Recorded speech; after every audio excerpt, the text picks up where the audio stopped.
E olha como a próxima foi rápida. Já estamos aqui para falar no capítulo 4 da nossa Constituição, capítulo 4 do título 2, beleza? Dos direitos políticos, pessoal. Então já vamos aqui, artigo 14 da nossa Constituição Federal. A soberania popular será exercida pelo sufrágio universal e pelo voto direto, secreto, com valor igual para todos e nos termos da lei mediante. Aí, beleza. Então, a soberania popular é exatamente o fato de o Brasil, sendo um Estado democrático e soberano, ele garantir sua soberania por meio do exercício dessa democracia, que é o quê?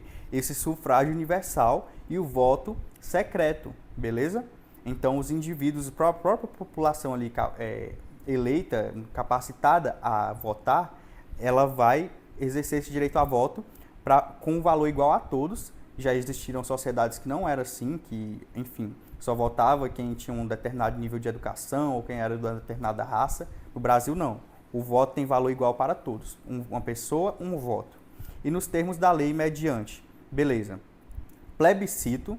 Plebiscito, pessoal, é quando antes de fazer algo, a lei manda você ir lá e perguntar para a população. Então, plebiscito pode memorizar de pré-plebiscito. Então, antes. Beleza?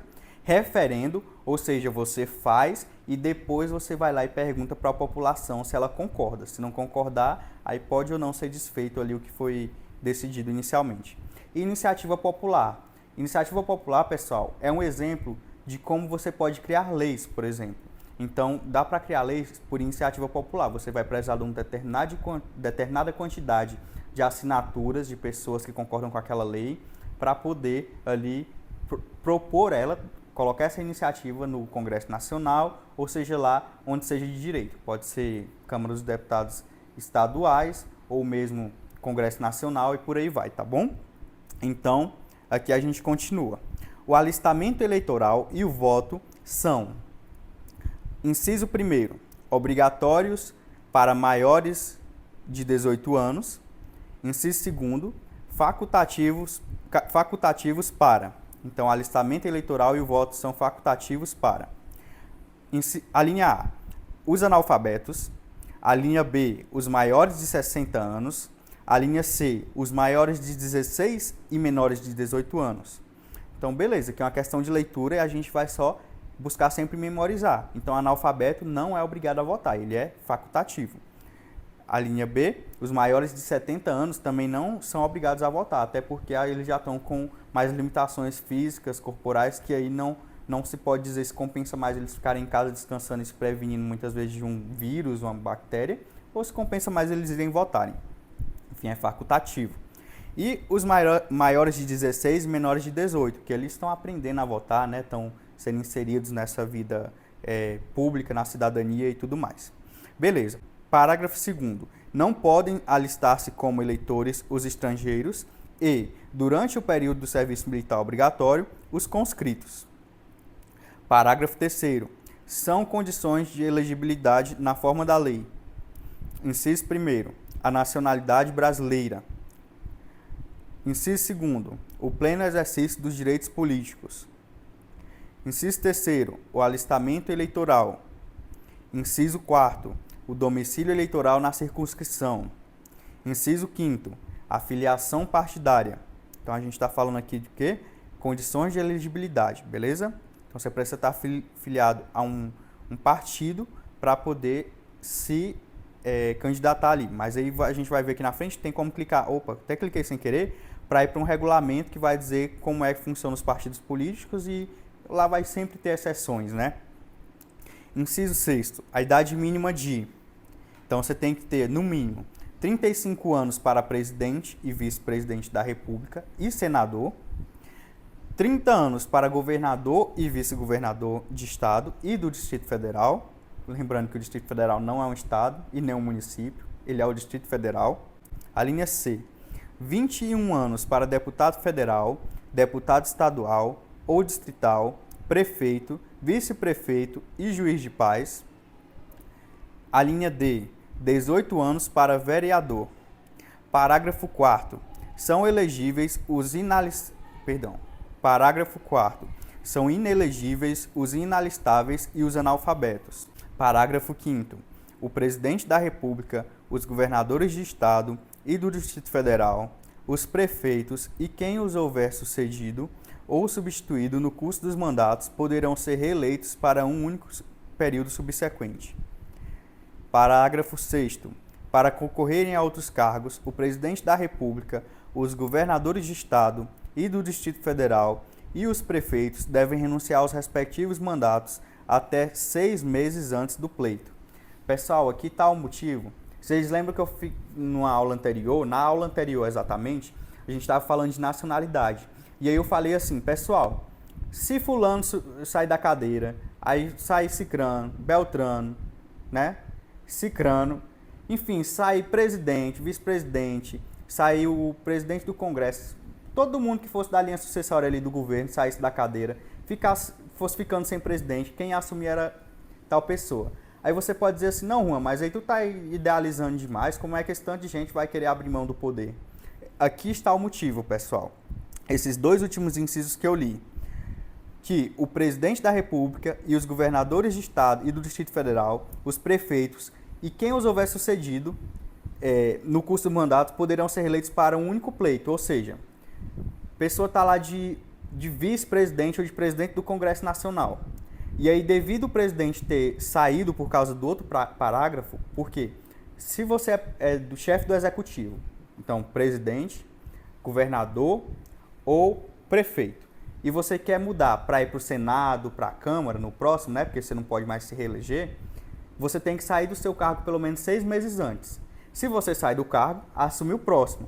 Mas aí, quando você volta no inciso anterior aqui, que eu falei, que eu li agora, se a pessoa ali assumir e depois ela vier a ser eleita para aquele cargo, ela só pode ser eleita mais uma vez. Conta como se essa primeira vez que ela assumiu de vice, de substituto, já tivesse ali ela contabilizado um mandato. Então ela só vai poder ser eleita mais uma vez. Então pensa, se as pessoas vão querer isso, né? Então muitas vezes está ali o presidente do Congresso Nacional. Ultimamente esqueci o nome agora do que se destacou bastante, vou falar o Davi Alcolumbre, que foi o presidente do Senado. Mas esqueci o nome do presidente da Câmara dos Deputados, que destacou bastante, tinha gente dizendo que ele podia ser candidato a presidente. Então vamos supor ali que o Bolsonaro estivesse no segundo mandato, saísse da cadeira para poder se desincompatibilizar para concorrer ao Senado. Beleza. O Hamilton Mourão também saiu para concorrer ao Senado, então ele também se desincompatibilizou. O que é que naturalmente o presidente do Congresso Nacional vai fazer? Ele vai dizer assim, pô, se eu ficar na minha cadeira, eu não vou conseguir ser candidato futuramente a presidente, futuramente que eu digo nas eleições imediatas, e poder concorrer a 2 mandatos. Porque esses caras levantaram da cadeira deles e eu já estou contando como um mandato, sendo que eu nem fiquei o tempo todo, fiquei só esses últimos 6 meses. Então, pessoal, devido a esses 2 parágrafos que eu li aqui, o 5º e o 6º, que você pode ler com mais calma, quando o presidente levanta no final do mandato, acontece um efeito que todo mundo sai levantando também para não gerar esse efeito de bloqueio de uma reeleição, entendeu? Espero que tenha dado para entender, mas basicamente é o ser humano tentando tirar o melhor proveito ali da sua chance de se reeleger e de ter mais acesso ao poder, né? E à liderança. Pois bem, parágrafo 7º. São inelegíveis no território de jurisdição do titular o cônjuge e os parentes consanguíneos ou afins até o 2º grau ou por adoção do presidente da República, de governador de estado ou território, do Distrito Federal, de prefeito ou de quem os haja substituído dentro dos 6 meses anteriores ao pleito, salvo se já titular de mandato eletivo e candidato à reeleição. Então você vê que esse negócio de substituir nos últimos 6 meses realmente dá problema, né? Mas esse parágrafo aqui não é nem mais tanto sobre isso. É mais dizer o quê? Quem está com o poder executivo, que é o que a gente viu aqui, ó, presidente, governador, prefeito e seus vices, essas pessoas, pessoal, elas estão com um cofre muito forte na mão, com muita influência, com muito poder mesmo, na mais pura acepção da palavra, né? Poder político, influência e tudo mais. Então, o que a Constituição opta por fazer? Tornar inelegíveis seus parentes, para que aquela pessoa que está com aquele cofre na mão, ela não acabe se vendo convidada a influenciar a política, inclusive com recursos e tudo mais, liberação de verbas, para que seus parentes acabem entrando para a política ali. No entanto, a própria Constituição coloca a exceção, que é o quê? Salvo se já forem titular de mandato eletivo. Então, novamente, vamos ao efeito Bolsonaro. O Bolsonaro ele criou um fenômeno que ele é um exemplo excelente para estudar vários artigos da Constituição, né? Então, vamos ao efeito Bolsonaro. O que aconteceu? O Bolsonaro ali, ele foi presidente da República. Quando ele entrou para presidente, os filhos dele já eram deputados federais, deputados estaduais no Rio de Janeiro e deputados e vereador do Rio de Janeiro, né? Um em cada a escadinha. Então, o que acontece? Os filhos dele, que já eram ali políticos, já podiam concorrer para o mesmo cargo, beleza? Por quê? Porque tem essa exceção. Mas, vamos supor, o outro filho, o Renan Bolsonaro, que era o mais novo, não podia vir concorrer a deputado federal ou senador. Por quê? Porque era na mesma esfera que o Bolsonaro exerce influência, no caso de presidente, e ele ia naturalmente ser favorecido. Então, quem já tem mandato pode, quem ainda não tem, não pode, beleza? E aí tem a regra lá da substituição aqui dos 6 meses, que eu já expliquei bastante sobre ela para vocês, né? Parágrafo 8º. O militar alistável é elegível, atendidas as seguintes condições. Aí aqui a gente tem uma situação muito interessante para os militares, pessoal. Inciso 1º. Se contar menos de 10 anos de serviço público, deverá afastar-se da atividade. Então, se tiver menos de 10 anos, se afaste da atividade. Inciso 2º.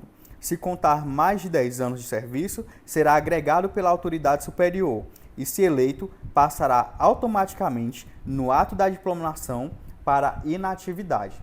Então, pessoal, aqui a gente tem um fenômeno que é até um tanto complicado eu comentar para vocês, mas eu vou aqui tecer alguns comentários bem cuidadosos. Por quê? O inciso 1º vai dizer, se contar com menos de 10 anos, deverá afastar-se da atividade. Deverá afastar-se da atividade, beleza. Então a gente tem ali que o militar está na ativa, trabalhando, e aí ele quer ser candidato ali a alguma coisa, deputado, vereador, senador, ele vai se afastar da atividade e vai concorrer.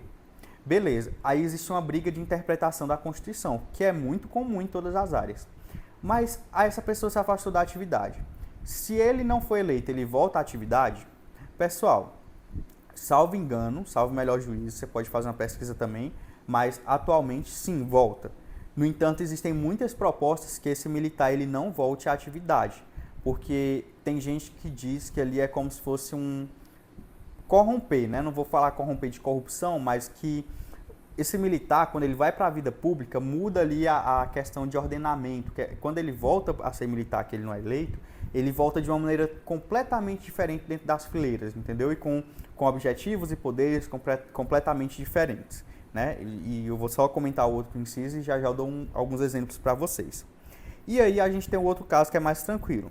Se contar com mais de 10 anos de serviço, será agregado pela autoridade superior. Agregado é tipo ficar ali de cantinho.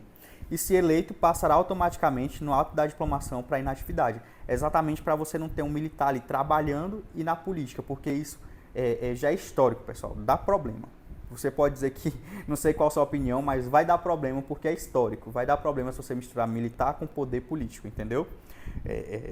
Meio que sobe a cabeça, digamos, né? Não vou dizer que de todos, mas acaba subindo.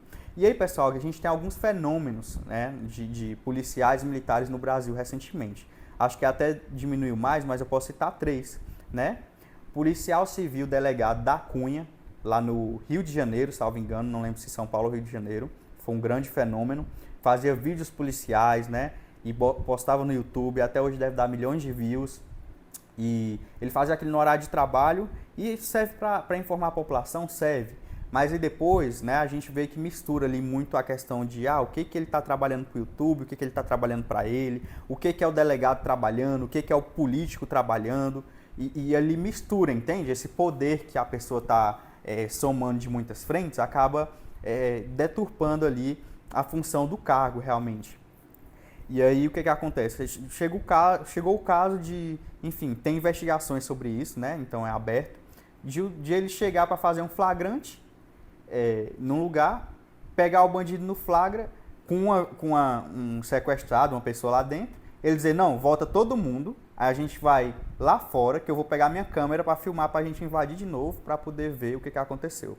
E aí, aqui está um dos exemplos de coisas, né, que acontece muitas vezes ali, quando a gente tem essa mistura de força policial com política e tudo mais. Por que eu estou falando isso? Porque no final ele foi tentar ser prefeito ou governador de São Paulo ou do Rio de Janeiro.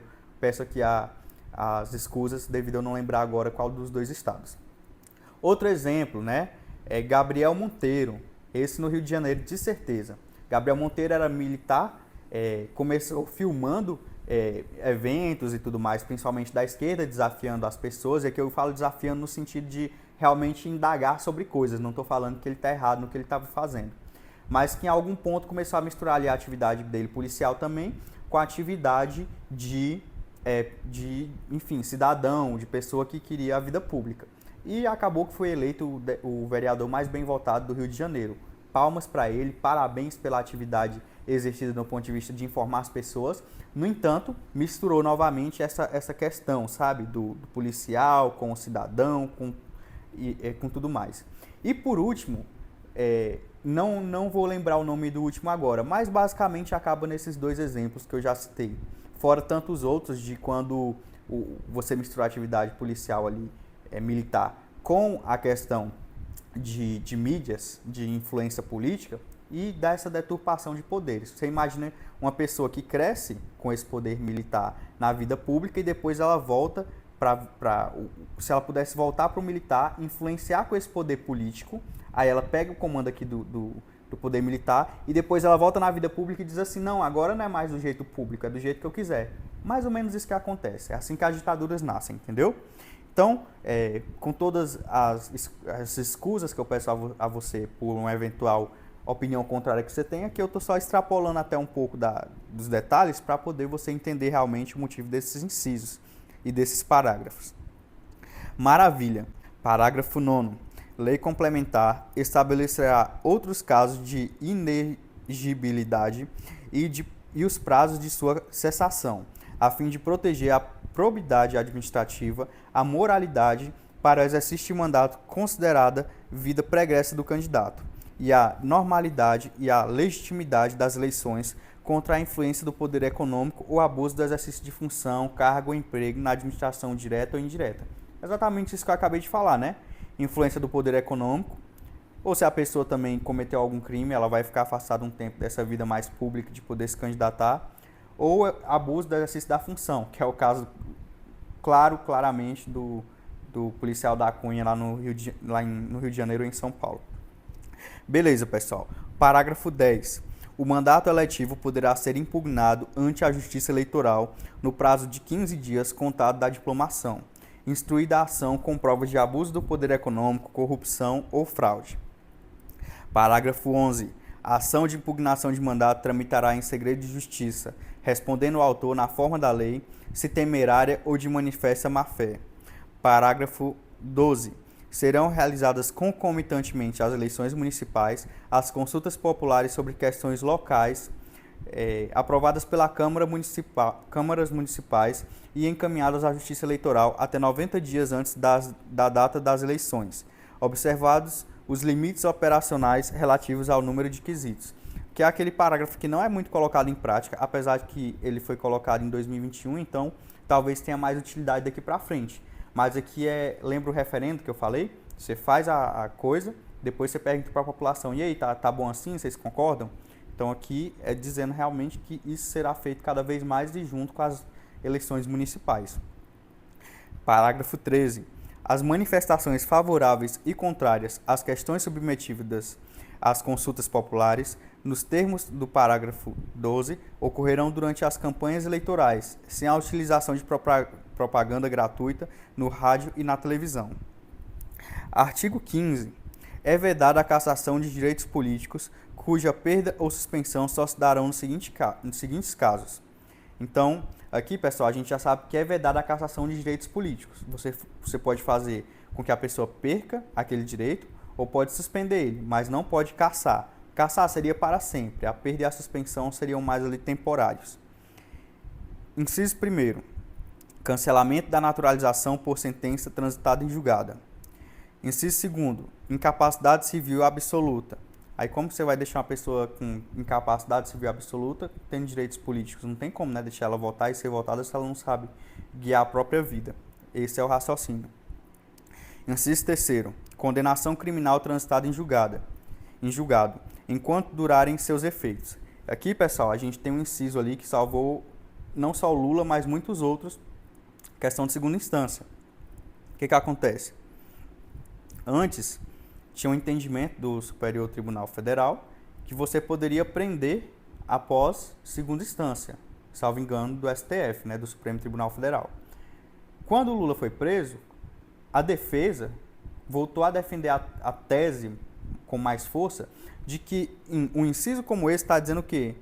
Que só depois de condenação criminal transitada em julgado que você pode ser ali compelido para a pena. Você não pode começar a executar a pena da pessoa antes dela ter o duplo grau, o direito ao duplo grau de jurisdição, entende? Que é o direito de você ser julgado ali pelo menos 2 vezes para ver se está tudo certo mesmo.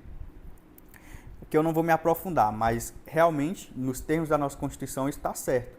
A Constituição vai dizer que existe o direito a recurso, a revisão da sentença, certo? Então, inciso 4º, recusa de cumprir a obrigação a todos imposta ou prestação alternativa nos termos do artigo 5º, inciso 8º, que é o quê? Vamos supor que você tem que fazer, servir o exército ali quando você completa 18 anos, mas você é contra armas, é contra violência. Então você vai ter uma prestação alternativa.